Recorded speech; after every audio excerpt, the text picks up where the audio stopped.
নমস্কার, আমি জ্যোতিষী রাজদীপ শাস্ত্রী। আপনাদের এই যে সামনে বিশেষ করে কোন কোন রাশির ক্ষেত্রে শুভ বিবাহের যোগ তৈরি হচ্ছে সেটা নিয়ে আমাকে অনেকেই প্রশ্ন করেছেন, অনেকে লিখেছেন।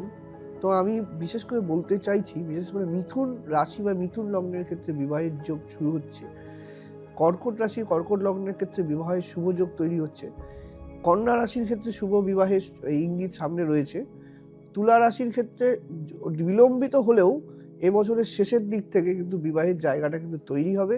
মীন রাশির ক্ষেত্রে কিন্তু বিবাহের সম্ভাবনা, মকর রাশির ক্ষেত্রে কিন্তু বিবাহের প্রবল সম্ভাবনা কিন্তু এই বছর নতুন বছরে কিন্তু হতে চলেছে। তো এই সমস্ত রাশি লগ্ন যাদের আছে, যাদের দীর্ঘদিন থেকে বিবাহ আটকে ছিল, সেক্ষেত্রে কিন্তু বিবাহের একটা শুভ সময় কিন্তু আগত। এই বিষয়টা কিন্তু আপনাদের অনেকের অনুরোধ ছিল, আমি বিষয়টা বলে দিলাম। ধন্যবাদ, নমস্কার।